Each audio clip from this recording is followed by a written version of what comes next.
Hello students, welcome you all in today's class. I am Amita, lecturer biology, Government Senior Secondary School Mahindraganj Rajpura, District Patiala. Students, today we are going to start a new chapter, strategies for enhancement in food production. Enhancement का मतलब होता है to increase. So to increase the food production. Now first question might comes in your mind कि why to enhance the food production. हमें food production को enhance क्यों करना है, increase क्यों करना है. Very clear cut answer. You all know due to increasing population. Population throughout the world बहुत बढ़ रही है. अगर हम इंडिया की पॉपुलेशन देखें तो आज 1.36 बिलियंस को क्रॉस कर चुकी है. इंडिया में पॉपुलेशन एक्सप्लोजन हो चुका है. ठीक है, तो इतनी पॉपुलेशन को फूड देने के लिए हमें कुछ ऐसी स्ट्रेटजीज बनानी पड़ेंगी ताकि हमारी फूड प्रोडक्शन इंक्रीज हो सके. Okay, now which type of food we eat. हम कौन कौन से टाइप के फूड्स खाते हैं. सबसे पहले हम अगर बात करें तो मिल्क जो है सबका फेवरेट होता है. मिल्क से बने प्रोडक्ट्स होते हैं वो और भी ज़्यादा फेवरेट होते हैं, जैसे चीज़ है, कर्ड है, पनीर है. हम सब लोग इनको कितना लाइक करते हैं और ये न्यूट्रिशियस भी होते हैं. ये हमें कहाँ से मिलेंगे. मिल्क गिविंग एनिमल से, जैसे काऊ है, बफलो है, even sheep, got and camel का मिल्क भी यूज़ किया जाता है. तो हमें कुछ स्ट्रेटजीज बनानी पड़ेंगी ताकि हम एनिमल्स को कैसे मैनेज करें ताकि ये मैक्सिमम मिल्क प्रोडक्शन इनकी इंक्रीज़ हो सके. फिर उसके बाद जो नॉन वेज खाते हैं, मीट, एग है, फिश खाते हैं, तो इन एनिमल्स को भी हमें ध्यान में रखना पड़ेगा कि इनकी प्रोडक्शन को कैसे हाई किया जाए. फ्रूट्स एंड वेजिटेबल्स तो हम सब खाते हैं. ठीक है, जो क्रॉप से हमें ये फ्रूट्स एंड वेजिटेबल्स मिलती हैं उनको हम कैसे बेटर कर सकते हैं, कैसे डिजीज़ रेजिस्टेंस कर सकते हैं, कैसे उनकी प्रोडक्टिविटी इंक्रीज़ कर सकते हैं, उसके बारे में भी हमें देखना पड़ेगा. इसके अलावा सीरियल्स हैं, हम ये खाते हैं जैसे राइस है, वीट है, मेज़ है, ज्वार है, बाजरा है. यार ये जो सारे सीरियल्स हैं ये बहुत इंपॉर्टेंट न्यूट्रिशियस फूड आइटम्स में आते हैं. इसके अलावा हम फंगस भी खाते हैं. Can you name an edible fungus. Yes, mushroom. ठीक है, तो इसकी प्रोडक्शन को भी हमें इंक्रीज़ करना पड़ेगा क्योंकि ये बहुत ही नाइस डेलिकेसी है. ठीक है, बहुत ही न्यूट्रिशियस प्रोडक्ट है. तो कौन कौन सी स्ट्रेटजीज बनाएं हम ताकि इन फूड को देने वाले एनिमल्स को, देने वाले प्लांट्स को हम क्या है बेटर कर सकें. तो उसके लिए हमने स्ट्रेटजीज बनाई एनिमल हस्बेंड्री. ठीक है, जिसमें हम एनिमल्स की केयर करेंगे, कौन कौन से एनिमल से हमें क्या फूड चाहिए उसके बारे में हम डिस्कस करेंगे. फिर हम प्लांट ब्रीडिंग के बारे में डिस्कस करेंगे कि प्लांट्स को कैसे उनकी ब्रीडिंग करवाई जाए, सुपीरियर प्लांट्स के क्रॉस करवाए जाएं ताकि हमारी जो क्रॉप प्रोडक्टिविटी है वो इंक्रीज़ हो सके. SCP के बारे में हम पढ़ेंगे, single cell protein, an alternative option for food, इसके बारे में भी हम पढ़ेंगे. फिर हम टिश्यू कल्चर पढ़ेंगे कि कैसे एक सिंगल सेल से हम एक प्लांट ग्रो कर सकते हैं. Okay, so these are the various strategies which we will take up one by one in this chapter. सबसे पहले हम बात करते हैं एनिमल हस्बेंड्री की. फर्स्ट स्ट्रेटजी हमारी, ठीक है, for the enhancement in food production. अब जब भी बेटे बायो में हम कोई डेफिनेशंस करनी होती है तो first you split the word, उससे आपकी डेफिनेशन ऑटोमेटिकली आपके माइंड में सेट हो जाएगी. अब एनिमल यू नो, जीव जंतु हम जिनको बोलते हैं. हस्बेंड्री का मतलब होता है to take care. To take care, तो हमें किसकी टेक केयर करनी है. हमें एनिमल्स की टेक केयर करनी है. क्यों करनी है अभी हमने डिस्कस किया. हमें एनिमल प्रोडक्ट्स चाहिए. ठीक है, एज अवर फूड, उनको हम एज ए फूड लेते हैं. तो एनिमल हस्बेंड्री में हम क्या करेंगे कि raising, breeding of livestock by human for their profit, हम इनकी रेजिंग करेंगे. अब इस डेफिनेशन में बेटे 2-3 बहुत इंपॉर्टेंट वर्ड्स हैं. ठीक है, you must understand. Raising means कि हम उनको ग्रो करेंगे. ठीक है, पहले वो बेबी होंगे, फिर हम उनका ध्यान रखेंगे, उनकी ग्रोथ एंड डेवलपमेंट होगी. ठीक है, ब्रीडिंग का मतलब कंट्रोल्ड मेटिंग. ठीक है, अब देखो mating is natural phenomena of all the animals. ठीक है, लेकिन हम क्या करेंगे एनिमल हस्बेंड्री में कंट्रोल्ड मेटिंग देखेंगे कि कौन से एनिमल सुपीरियर है, हम उन्हीं की मेटिंग को अलाउ करेंगे. That is called breeding. Live stock, live stock वो डोमेस्टिकेटेड एनिमल्स होते हैं जिनके प्रोडक्ट्स हम यूज़ करते हैं। अब जैसे काऊ है, ठीक है, बफलो है, शीप है, पिग है, चिकन है, इन सब के जो प्रोडक्ट्स हैं हम यूज़ करते हैं, हम घरों में इन एनिमल्स को रखते हैं, तो इनको बोलते हैं लाइव स्टॉक। ठीक है, so raising and breeding of livestock by humans for their profit, it is called animal husbandry. ठीक है, लाइव स्टॉक की डेफिनेशन भी बेटे बहुत बार एग्जाम में पूछी जा चुकी है। What is live stock? Means domesticated animals for human benefit. अब अगर आप देखो, इंडिया और चाइना दोनों को मिला के 75% लाइव स्टॉक पूरे वर्ल्ड का इनके पास है, लेकिन इंटरनेशनल मार्केट में ये जो प्रोडक्टिविटी दे रहे हैं it is just 25%, very less. तो इसकी क्या वजह हो सकती है? सिंपली कि हमारे पास उतनी स्ट्रेटजीज नहीं है अभी ताकि हम इनकी एनिमल्स की प्रोडक्टिविटी को बढ़ा सकें। तो इसीलिए जो है हमेशा से साइंटिस्ट की ये जो कोशिश रहती है कि हम बहुत नई नई स्ट्रेटजीज बनाएं ताकि जितना हमारे पास लाइव स्टॉक है उसका हम मैक्सिमम बेनिफिट ले सकें।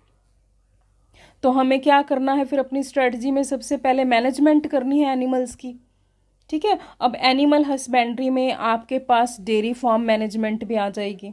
ठीक है, number 1 dairy farm management. Dairy farm क्या होता है? जहाँ पे जो मिल्क गिविंग एनिमल्स हैं जैसे काऊ है, बफलो है, मेनली इन दोनों को ही रखा जाता है। ठीक है, जैसे हम रोड्स पे देखते हैं काऊ बफलो कई बार जो घूम रही होती है, वैसे नहीं, एक स्पेशल फार्म हाउस बनाया जाता है जिसमें काऊ बफलो को प्रॉपर शेड दे के, ठीक है, उनके खाने का प्रॉपर जो है इंतज़ाम किया जाता है, तो उसको हम बोलते हैं डेयरी फार्म। उसकी मैनेजमेंट कैसे करनी है वो भी एनिमल हस्बेंड्री के अंडर आएगा। उसके बाद पोल्ट्री फार्म, ठीक है, ये भी एनिमल हस्बेंड्री का ही पार्ट है। पोल्ट्री मीन्स वो फार्म जहाँ पे बर्ड्स रखे जाते हैं जो हमें एग एंड मीट देते हैं, उसको हम पोल्ट्री फार्म बोलते हैं। तो उसकी मैनेजमेंट कैसे करनी है वो भी एनिमल हस्बेंड्री का पार्ट है। इसके अलावा बी कीपिंग, ठीक है, बी कीपिंग भी एनिमल हस्बेंड्री में ही आ जाता है, जिसको एपीकल्चर भी कहते हैं, कि बीज को कैसे, बीज से हम हनी निकाल सकते हैं, बी वैक्स निकाल सकते हैं। इसके अलावा फिशरीज, ये भी 4th पार्ट है एनिमल हस्बेंड्री का, कि फिशरीज की फिश से भी हमें, जैसे फिश से हमें बहुत इंपॉर्टेंट प्रोडक्ट्स मिलते हैं अपार्ट फ्रॉम फूड, वो हम डिस्कस करेंगे। तो ये सारे जो 4 पार्ट्स हमने किए हैं they all come under animal husbandry. तो सबसे पहले हम करते हैं dairy farm management. Dairy management कैसे करनी है जहाँ पे हमने काऊ बफलो को रखा हुआ है। तो मैनेजमेंट ऑफ एनिमल्स में डेयरी फार्म क्या हो गया कि for milk and milk products for human consumption जहाँ पे रखे हुए हैं उसको हम डेयरी फार्म बोलते हैं। अब कौन कौन सी काउज एंड बफलोज की वैरायटीज़ हैं वहाँ पे, फॉर योर इंफॉर्मेशन आपको थोड़ा पता होना चाहिए। काऊ में जो गिर है और रेड सिंधी है ये हमारी इंडियन वैरायटीज़ हैं, जर्सी है ये फॉरेन वैरायटी है। ठीक है, ऐसे बफलो है तो उसमें मुर्रा, मैसाना, ये इंडियन वैरायटीज़ हैं बफलो की। बेटे आपने कभी काऊ एंड बफलो के मिल्क में डिफ्रेंशिएशन देखी है? कौन से मिल्क में ज़्यादा फैट होता है? Can you answer? बफलो के मिल्क में फैट ज़्यादा होता है, उसमें मलाई ज़्यादा आती है। But one thing you noticed कि जो काऊ का मिल्क होता है वो थोड़ा येलोइश कलर का होता है, जब उसका घी बनता है तो वो भी येलो कलर का होता है, क्योंकि काऊ के मिल्क में विटामिन ए कंटेंट ज़्यादा होता है। ठीक है, आपको पता होना चाहिए कि काऊ मिल्क एंड बफलो मिल्क में क्या डिफरेंस है। ओके, तो हमें डेयरी फार्म को मेंटेन कैसे करना है? ठीक है, इसके अलावा गोट, शीप, कैमल भी मिल्क प्रोड्यूसिंग एनिमल्स हैं। तो हम बात करते हैं कि डेयरी फार्म को मेंटेन कैसे करना है। अगर हमने एक डेयरी फार्म, सपोज हमने एक डेयरी फार्म सेट करना है, तो सबसे पहले तो हमें वो एनिमल्स रखने पड़ेंगे, वो ब्रीड्स लेनी पड़ेंगी जो हाई मिल्क यील्डिंग हो, जिनका दूध ज़्यादा आता हो। हम पहले तो वही एनिमल्स लेंगे ना। सेकंड, डिजीज़ रेजिस्टेंट लेंगे हम ब्रीड्स की, उनको कोई डिजीज़ ना हो, ठीक है, स्ट्रॉन्ग हो, आने वाले टाइम में भी उनको कोई डिजीज़ जल्दी ना लगे। फिर हम उनको प्रॉपर फीडिंग का हमें इंतज़ाम करना पड़ेगा, उनको फॉडर देना है, उनको ऑयल केक्स मिलते हैं वो भी देने हैं। तो प्रॉपर फीड देनी पड़ेगी, फिर हाइजीन रखनी पड़ेगी। ऐसा नहीं है कि हमने काऊ बफलो रख रही है डेयरी फार्म में और हम वहाँ पे बिल्कुल भी साफ़ सफाई का ध्यान ना करें, वहाँ पे उनको सनलाइट ना मिले, उनको जो शेड ना मिले, ठीक है, उनको छाया भी चाहिए, उनको प्रॉपर वेंटिलेशन भी चाहिए। तो ये सारी चीज़ें हमें ध्यान में रखनी पड़ेंगी, ठीक है। उसके बाद वहाँ पे वेटनरी डॉक्टर्स जो होते हैं उनकी रेगुलर विजिट होनी चाहिए। जो एनिमल्स के डॉक्टर्स होते हैं उनको हम वेटनरी डॉक्टर्स बोलते हैं, ठीक है। अब जैसे हम बीमार हो जाएं, हमारा हेडेक हो रहा है, हमें फीवर हो रहा है, तो हम तो बोल के बता सकते हैं, डॉक्टर के पास जा सकते हैं। लेकिन एनिमल्स अगर अनविल फील कर रहा है, अनवेल फील कर रहा है, तो वो बोल तो सकेगा नहीं, लेकिन हमें उसको देख के पता चल जाता है कि एनिमल अनफिट है, ठीक है। उसकी मिल्क प्रोडक्शन कम हो रही है, वो वॉमिटिंग कर रहा है या बहुत ही लेजी हो गया है, तो हमें वेटनरी डॉक्टर को कंसल्ट करना चाहिए। ओके, आप देख सकते हो एक हैप्पी काउ है and this is sad cow, ठीक है। ओके, सो उसके बाद हम करते हैं पोल्ट्री फार्म मैनेजमेंट। वो फॉर्म जहाँ पे पोल्ट्री बर्ड्स रखे जाते हैं। पोल्ट्री का मतलब डोमेस्टिकेशन ऑफ फाउल बर्ड्स। अब इसमें बर्ड्स में तो क्रो भी आता है, पैरट भी आता है, लेकिन हम उन बर्ड्स की बात नहीं कर रहे। हम उन बर्ड्स की बात कर रहे हैं जिनसे हमें क्या मिलता है, जो हमें एग एंड मीट मिलता है। फॉर एग्जाम्पल चिकन है, डक है, टर्की है, गीज है। आपने सुना होगा क्रिसमस के टाइम पे फॉरेन में टर्की जो है फीस्ट बर्ड है, थैंक गिविंग जो है पार्टी रखी जाती है। टर्की बहुत हैवी बर्ड होता है, ठीक है। तो इनसे हमें एग एंड मीट मिलती है, इन बर्ड से। इनको हम पोल्ट्री फार्म में रखते हैं। अब हमारी बुक में दो इम्पॉर्टेंट एग्जांपल्स दिए हैं बेटे, एक असील, ठीक है, ये इंडियन चिकन है, और एक लेग हॉर्न, ये फॉरेन वेराइटीज है। यहाँ मैं आपको एक इंटरेस्टिंग बात बताऊं, कई बार आपने, आजकल तो नहीं होता, जो कॉक फाइटिंग करवाई जाती है, तो ये वाले जो असील है ये बर्ड यूज़ किया जाता था कॉक फाइटिंग के लिए, ठीक है। मुर्गों की लड़ाई बोलते थे हम, कई बार आपने टीवी में देखा होगा। दो एग्जाम्पल्स हैं जो वेरी इंपॉर्टेंट बिकॉज हमारी बुक में दी हुई हैं, that's why they are very important.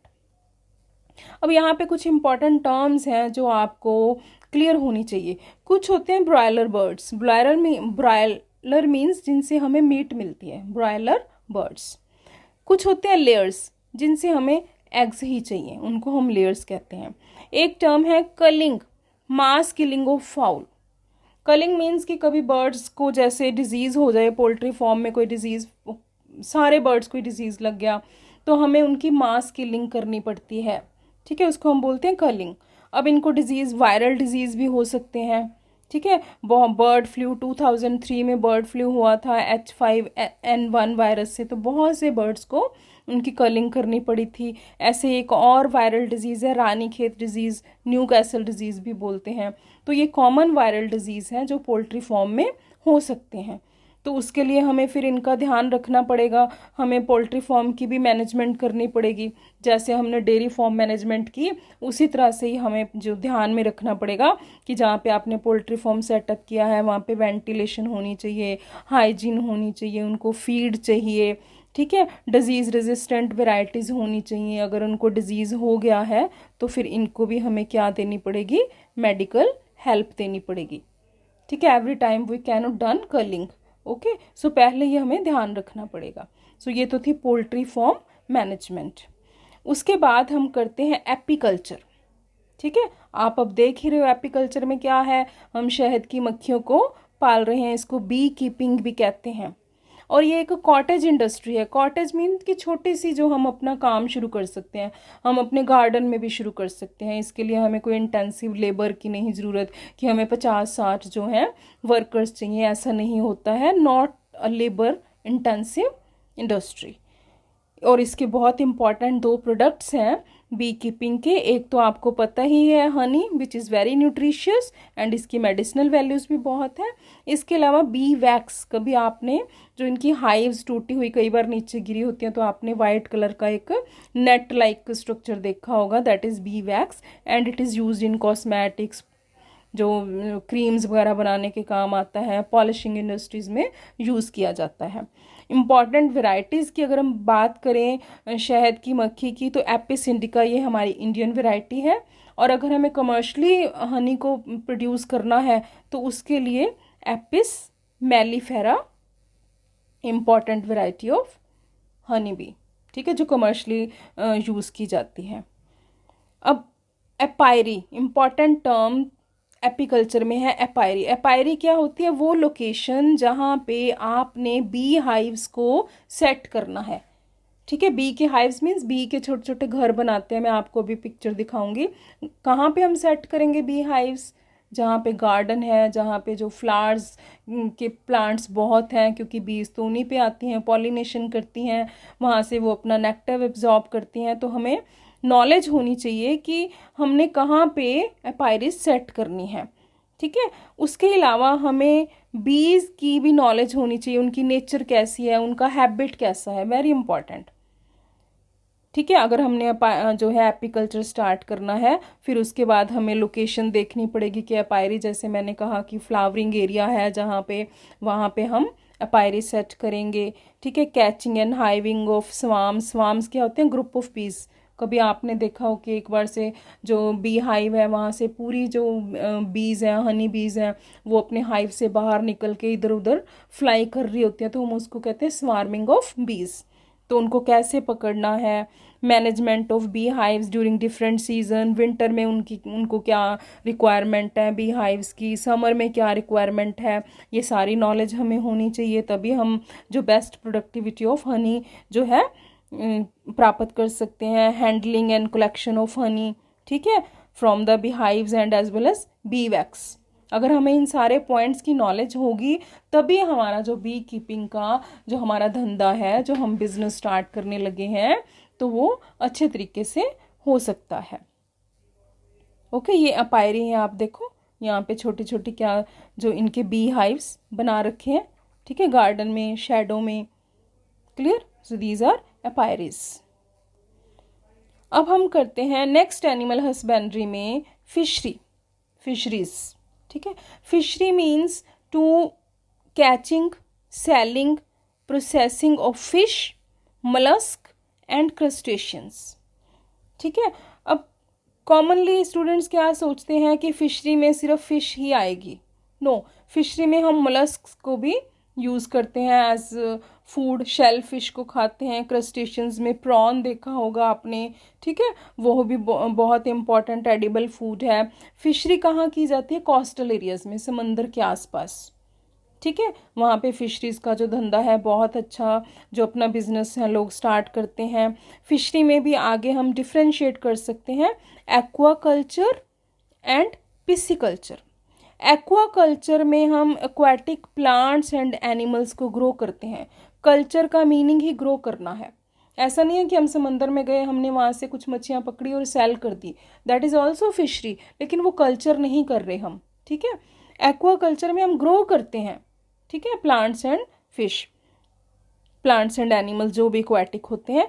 Pisciculture में हम सिर्फ फिश को ही कल्चर करते हैं, ठीक है। उनको पहले ग्रो करते हैं, वो बड़ी होती हैं, फिर उनकी हम कैचिंग करते हैं, फिर उनकी सेलिंग करते हैं, that is pisciculture. Blue revolution, blue revolution क्या होती है बेटा? जैसे वाइट रेवोल्यूशन मिल्क की होती है, ग्रीन रेवोल्यूशन क्रॉप्स की होती है, ब्लू रेवोल्यूशन जो है वो किसकी होती है? एक्वाटिक एनिमल्स की, एंड स्पेशली इसमें हम फिश को लेते हैं ब्लू रेवोल्यूशन में। ओके, सो अब फिशरी में हमने फ़िश के बारे में इतना पढ़ लिया, तो हमें पता होना चाहिए कि फ्रेश वाटर भी होता है, मेरीन भी होता है। तो फ्रेश वाटर में जो एडिबल फ़िश हैं उनके नाम बेटे आपको लर्न करने पड़ेंगे। कटला है, रोहू है, मृगल है, मगूर है, all these are the fresh water edible fishes. Marine में edible sardine, hilsa, pomfret and salmon, ये मेरीन वाटर एडिबल फिश हैं। अब फिशरी से इसके अलावा और कौन कौन से प्रोडक्ट्स मिलते हैं हमें? कॉड लिवर ऑयल, फिश जो होती है ना उसके लिवर में से एक ऑयल निकलता है, वो बहुत न्यूट्रिशियस होता है, उसको हम कॉड लिवर ऑयल बोलते हैं। ऐसे ही इसिन ग्लास है, आपके लिए एक आई थिंक कि एक नई चीज़ होगी सीखने के लिए। जब हमने फ़िश किए थे, ठीक है, पाइसिस की थी, तो उसमें हमने देखा था कि उनमें एयर ब्लैडर होता है जिससे वो कॉन्टीन्यूसली स्विम कर सकती हैं, ठीक है, स्विमिंग के लिए हेल्प करता है। तो वो जब एयर ब्लैडर ड्राई हो जाता है, air bladder is made up of protein, तो उसको ब्रूइंग इंडस्ट्री में यूज़ करते हैं for the clarification of wine. ठीक है, ये भी एक इम्पॉर्टेंट प्रोडक्ट है। शैग्रीन, ये जो शार्क की स्किन होती है उसका यूज़ किया जाता है। आजकल ये चीज़ें बैंड हैं, लेकिन यू मस्ट नो कि पहले इनका यूज़ किया जाता था। ठीक है, अब जैसे ये देखो कॉड लिवर ऑयल, ऐसे आपने कैप्सूल्स देखे होंगे केमिस्ट की शॉप पे। ठीक है, ये क्या है, उसका फिश का एयर ब्लैडर है, ड्राइड एयर ब्लैडर है। ये शार्क की फिश से कुछ प्रोडक्ट बनाया हुआ है जिसको हम बोलते हैं शैग्रीन। क्लियर। अब हम चलते हैं बहुत ही इम्पॉर्टेंट टॉपिक हमारे चैप्टर का, दैट इज एनिमल ब्रीडिंग। ठीक है, एनिमल हस्बेंड्री का ही ये पार्ट है। सबसे पहले आपको पता होना चाहिए ब्रीड क्या चीज़ है। ठीक है, ब्रीड क्या होती है? Breed is a group of animals related by decent having most of the characteristics and appearance similar होती है। अब आप बोलोगे नहीं समझ आया। ठीक है, okay, let's try to understand with this diagram. ये डॉग है, ठीक है, इनकी स्पीशीज डॉग है, लेकिन ये डॉग इस डॉग से डिफरेंट है, ये डॉग इस डॉग से डिफरेंट है। तो ये क्या है, इनकी अलग अलग ब्रीड्स हैं। ठीक है, ये 3 ब्रीड्स मैंने दिखाई हैं। हम इस ब्रीड की बात करें तो इसके जितने भी इस ब्रीड के एनिमल्स होंगे, उनकी अपीयरेंस, उनके करैक्टर्स ऑलमोस्ट क्या होंगे, एक जैसे होंगे। ठीक है, हम कहेंगे ये ब्रीड नंबर 1 है, ये ब्रीड नंबर 2 है, ये ब्रीड नंबर 3 है। So what is a breed? Breed is a group of animals, इनके एंसेस्टर्स तो सेम है। ठीक है, having most of their characters and appearance भी क्या है, सिमिलर है एक ब्रीड के एनिमल्स की। ओके, अब ब्रीड समझ गए आप। अब हम एनिमल ब्रीडिंग में इन ब्रीडिंग के बारे में करेंगे। इन ब्रीडिंग में आउट क्रॉसिंग देखेंगे, आउट ब्रीडिंग देखेंगे, जिसमें हम cross breeding and interspecific breeding के बारे में डिस्कस करेंगे। So let's start. ब्रीड आपको क्लियर हो गया, व्हाट इज ब्रीड। अब हम करते हैं इन ब्रीडिंग।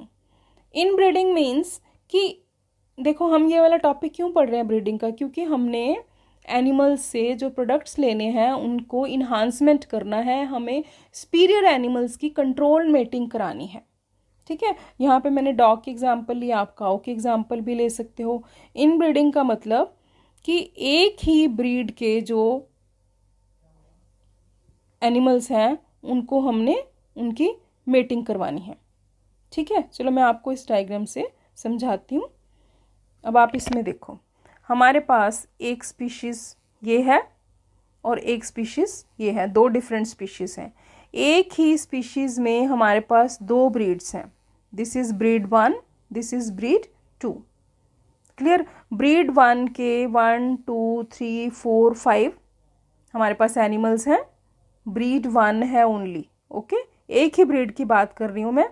तो हमने ये जो 2 सुपीरियर एनिमल्स थे ब्रीड 1 के, उनकी हमने मेटिंग करवाई।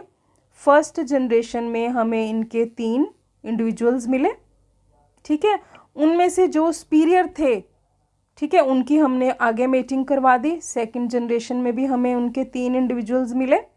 फिर हमें जो लगा कि उनमें से बहुत अच्छे हैं, सुपीरियर हैं, हमने उनके आगे मेटिंग करा दी। तो थर्ड जनरेशन में हमें इनके फिर 3 इंडिविजुअल्स मिले। तो ऐसे हम एक ही ब्रीड के एनिमल्स की मेटिंग करवा रहे हैं, वो एनिमल्स जो सुपीरियर हैं और आपस में क्या है, क्लोजली रिलेटेड है। ठीक है, तो अब इसके भी, इन ब्रीडिंग के भी प्रोज एंड कॉन्स हैं। प्रोज मीन्स इनकी एडवांटेजेस क्या हैं। पहले आप ये समझ लो कि हमने जितनी भी मेटिंग कराई है वो विद इन ब्रीड 1 कराई है, अभी हमने ब्रीड 2 को टच नहीं किया। क्लियर। तो जब हमने 4-5 जनरेशन तक इनकी इन ब्रीडिंग कराई तो हमें क्या मिल गई, इसका एडवांटेज क्या हुई, हमें प्योर लाइन्स मिल गई। ठीक है, जो इनके यूजफुल करैक्टर्स थे वो अपीयर होके सामने आ गए। प्योर लाइन से हमें होमोजाइगोसिटी मिली। अब आपको मैं होमोजाइगोसिटी, आपने मेंडल्स का मोनोहाइब्रिड क्रॉस किया था, ये क्या हेट्रोजाइगस। जब हम 2 हेट्रोजाइगस को क्रॉस किए थे तो हमें क्या मिले थे, होमोजाइगस भी मिल गए थे। ठीक है, सो क्या है कि हमें इन ब्रीडिंग से होमोजाइगोसिटी मिलती है, प्योर लाइन इंडिविजुअल्स मिलते हैं। इतना क्लियर। लेकिन अब क्या हुआ कि, let me erase this. Okay, अब इसके कॉन्स भी हैं। कॉन्स मीन्स इसकी डिसएडवांटेज भी होगी इनब्रीडिंग की। डिसएडवांटेज क्या हुई कि 4th-5th जनरेशन में हमारे पास ऐसे इंडिविजुअल्स आने लगे जिनकी प्रोडक्टिविटी कम थी, उनको डिजीज़ भी होने लगे, क्योंकि इनब्रीडिंग हम 4 या 5 जनरेशन तक ही कर सकते हैं, उसके बाद प्रॉब्लम आती है। प्रॉब्लम क्या आती है? इनब्रीडिंग डिप्रेशन हो जाता है। इनब्रीडिंग डिप्रेशन क्या होता है? फर्टिलिटी कम हो जाएगी, ठीक है, उसकी डिजीज़ रेजिस्टेंस कम हो जाएगी एनिमल की, तो हमें फिर प्रॉब्लम हो गई। अब हम क्या करें? तो इनब्रीडिंग के लिए हम क्या करेंगे? एक सिंगल आउट क्रॉस करेंगे। आउट क्रॉस में हम क्या करेंगे कि जो अनरिलेटेड एनिमल है उसी ब्रीड का, अब देखो इसके इंसेस्टर्स कौन थे? इसके इंसेस्टर्स तो हैं ये वाले, ठीक है, हमने इस एनिमल की ब्रीडिंग करा दी उस एनिमल से जो 4-5 जनरेशन पहले तक इंसेस्टर्स उसका कॉमन नहीं थे, हमने इन दोनों की ब्रीडिंग करा दी। इन दोनों की हमने जब ब्रीडिंग कराई तो हमारे पास जो इंडिविजुअल आया वो फिर उसमें हाइब्रिड विगर हो गया, ठीक है, उसकी स्ट्रेंथ बढ़ गई। तो हमने किया क्या था? हमने सिर्फ आउट क्रॉस किया था। आउट क्रॉस हमने क्या, अभी ब्रीड 2 को हमने बिल्कुल भी मेंशन नहीं किया, हम कहाँ पे घूम रहे हैं? अभी ब्रीड 1 में घूम रहे हैं। So out cross within breed ही होता है, अनरिलेटेड एंसेस्टर्स में, ठीक है। अब आपको मैं डेफिनेशन से क्लियर करती हूँ, ठीक है। अगर अब मैं क्या करूँ, चलो अब देखते हैं हम। Inbreeding is mating between closely related superior animals of the same breed. Clear? Pure lines मिलती हैं, होमोजाइकोसिटी होती है, सुपीरियर करैक्टर्स अपीयर होते हैं, और जो लेस डिजायरेबल जीन्स हैं, जो हार्मफुल जीन्स हैं, जो वेराइटीज हमें नहीं चाहिए, हम उनको डिस्कार्ड करते हैं, हम उनकी मेटिंग नहीं कराते। क्लियर? इन ये देखो, अब ये वैरायटी, ये जो सेम ही ब्रीड है दोनों की, हम इसमें क्या करा रहे हैं? इनब्रीडिंग करवा रहे हैं, ओके, क्रॉस करवा रहे हैं। क्लियर हो गया इनब्रीडिंग? डिसएडवांटेजेस कॉन्टिन्यूस इनब्रीडिंग की हमने देखा, इनब्रीडिंग डिप्रेशन हो गया, डिक्रीज्ड फर्टिलिटी हो गया, ठीक है, इसको बोलते हैं इनब्रीडिंग डिप्रेशन। और इनब्रीडिंग डिप्रेशन को दूर करने के लिए हमने क्या किया था? आउट क्रॉस किया था। Clear? Out cross, okay. Out cross क्या किया था हमने? Mating between unrelated superior mails and females of the same breed.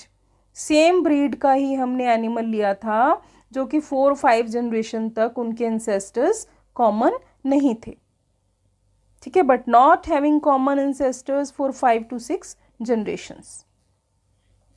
अब हम चलते हैं आउट ब्रीडिंग। हमने जो ब्रीड 1 एंड ब्रीड 2 का जो हमने एक लिमिट रखी थी, एक बाउंड्री रखी थी, वो हमने तोड़ दी। हमने 2 डिफरेंट ब्रीड्स में मेटिंग करा दी। Let's come to the diagram again. हमने क्या किया? अब ये ब्रीड 1 थी और ब्रीड 2 थी, हमने इन दोनों की क्या करा दी? मेटिंग, और हमें एक नया इंडिविजुअल मिला, ठीक है, उसको हम क्या बोलेंगे? Out breeding. So it is mating between 2 different breeds. Definition में हमने क्या लिखा है? Mating between different breeds. ये 1 ब्रीड है, ये 2 ब्रीड है, हमने इनकी क्या कराई? मेटिंग कराई, ठीक है, तो हमें डिफरेंट प्रोजेनी मिलेगी। आउट ब्रीडिंग फर्दर 2 टाइप्स की हो सकती है। एक cross breeding, mating between different breeds, हमने अभी किया। हमारी बुक में बहुत इंपॉर्टेंट एग्जाम्पल दी हुई है कि 2 शीप की एग्जाम्पल दी हुई है इन्होंने।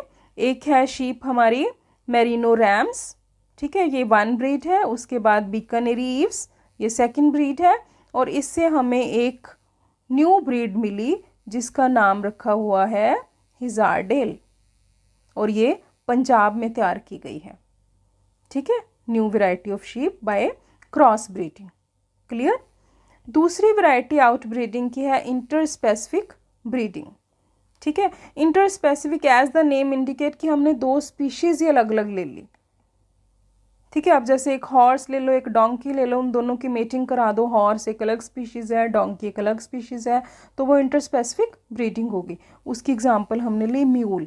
म्यूल में क्या होता है? मेल डोंकी ले लिया, कंफ्यूज नहीं होना आपको, mail donkey and female horse, दोनों की मेटिंग कराई, तो हमें जो इंडिविजुअल मिला वो मिला म्यूल, ठीक है, ये म्यूल है। अब कई स्टूडेंट्स क्वेश्चन करते हैं कि इसकी क्या ज़रूरत थी इनकी इंटरस्पेसिफिक हाइब्रिडाइजेशन करने की, बिकॉज ये क्या होते हैं? ये वो इस टाइप के एनिमल्स होते हैं, लोड कैरियर्स होते हैं, ठीक है, ये लोड उठाने के काम आते हैं। आपको ध्यान में होगा कभी हम ऊपर पहाड़ों पे जाते हैं तो हम पोनीज कर लेते हैं, वो एक्चुअल में क्या होते हैं, म्यूल होते हैं, और ये स्ट्राइल होते हैं, they can not reproduce in specially mule.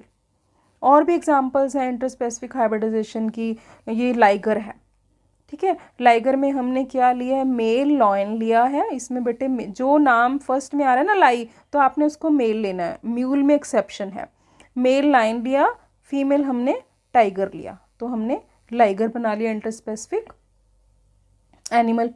ऐसे ही हमने लिया टाइगन, टाइगन में अब टाई पहले है तो हम क्या लेंगे, मेल टाइगर लेंगे और फीमेल लॉयन लेंगे, तो ये इंटरस्पेसिफिक ब्रीड बनाई हमने। Clear? So this is interspecific breeding, ठीक है, आउटब्रीडिंग का ही एक मेथड है। अब जितना भी अभी तक हमने पढ़ा वो हमने किया नेचुरल वे से, मेटिंग करवाई सुपीरियर एनिमल की, सुपीरियर फीमेल की सुपीरियर मेल से कराई, ठीक है, ब्रीड 1 की ब्रीड 2 से कराई, इंटरस्पेसिफिक हमने ब्रीडिंग करवाई, वो सब नेचुरल वे से जो मेटिंग होती है उससे करवाई। अब हम करते हैं controlled breeding. Controlled breeding means कि हम जो है जैसे आर्टिफिशियल इंसेमिनेशन, उनकी नेचुरल वे से मेटिंग नहीं होगी। आर्टिफिशियल इंसेमिनेशन, सेमी सीमन, क्या करेंगे हम, semen from the superior male, कोई सुपीरियर मेल है हमारे पास, बुल है सपोज, तो उसका हमने सीमन इकट्ठा किया और उसको हमने सुपीरियर फीमेल के रिप्रोडक्टिव ट्रैक्ट में with the help of injections या और भी काफ़ी टेक्निक्स होती हैं, आप देख रहे हो, हमने फीमेल में इंट्रोड्यूस कर दिया, ठीक है। तो अब क्या होगी, इसके अंदर फर्टिलाइजेशन होगी, ठीक है, और हमें सुपीरियर प्रोजनी मिलेगी। और जब नॉर्मल मेटिंग पॉसिबल नहीं होती तो हम आर्टिफिशियल इंसेमिनेशन का सहारा लेते हैं, ठीक है। सो कंट्रोल्ड एक्सपेरिमेंट, कंट्रोल्ड ब्रीडिंग कर रहे हैं हम। ऐसे ही कंट्रोल ब्रीडिंग का एक है MOET, MOET, multiple ovulation embryo technique. अब ये कैसे करते हैं कि सपोज हमारे पास एक अच्छी खासी फीमेल है, डिजीज रेजिस्टेंट वेराइटी है, तो हमने उसको FSH हार्मोन्स दे दिए, फॉलिकल स्टिमुलेटिंग हार्मोन। हमें पता है कि फीमेल एक ही एग प्रोड्यूस करती है एट ए टाइम, तो अगर हमने उसको FSH हार्मोन्स दे दिए तो सपोज उसने 4 एग प्रोड्यूस कर दिए, ठीक है, 4 एग्स प्रोड्यूस कर दिए, तो उसके बाद हमने आर्टिफिशियल इंसेमिनेशन से सीमन इंट्रोड्यूस कर दिया, ठीक है। यहाँ पे नेचुरल वे से भी मेटिंग हम करवा सकते हैं। तो आर्टिफिशली हमने सीमन इंट्रोड्यूस किया, तो अब जब हमने आर्टिफिशली सीमन इंट्रोड्यूस कर दिया तो अब क्या बन जाएंगे हमारे पास, सपोज 5 जाइगोट बन गए बॉडी के अंदर, ठीक है, बॉडी के अंदर बनेंगे। जाइगोट से क्या बनेगा, एम्ब्रियो बनेंगे, ठीक है। जब 8 to 32 सेल्स एम्ब्रियो फीमेल की बॉडी के अंदर डेवलप हो जाएंगे तो हम उन एम्ब्रियोज को नॉन सर्जिकली रिमूव कर लेंगे। नॉन सर्जिकली रिमूव करके हम, हमारे पास सपोज 5 एम्ब्रियो हैं तो हम 5 डिफरेंट काउज में इंट्रोड्यूस कर देंगे, ठीक है। तो शॉर्ट टाइम में हमें 5 जो हैं डिफरेंट प्रोजनीज मिल सकती हैं, ठीक है। तो हम क्या लिखेंगे कि मल्टीपल ओवुलेशन एम्ब्रियो टेक्निक में female is given hormones for super ovulation, कि हमने FSH दिया, हार्मोन्स दिए, उससे उसकी ओवुलेशन इंक्रीज हो गई, इसको हम बोलते हैं super ovulation. Fertilisation can be natural, mating natural करा सकते हैं, और बाय आर्टिफिशियल इंसेमिनेशन, दोनों वे में जो भी पॉसिबल है हमारे पास वो करवाएंगे। All the eggs will be fertilised, fertilisation हो जाएगी, एम्ब्रियो स्टार्ट हो जाएंगे। फिर जब 8 to 32 सेल्ड एम्ब्रियोज हमारे पास आ जाएंगे तो हम फिर उन एम्ब्रियोज को नॉन सर्जिकली रिमूव करके डिफरेंट काउज में ट्रांसफ़र कर देंगे, और वो काउज जिनमें हम ट्रांसफ़र करेंगे वो क्या होंगी, सरोगेट मदर, ठीक है, वो बायोलॉजिकल मदर्स नहीं होती। Clear students? So this is all about today's lecture. We will take up the new topic in the next lecture. Till then,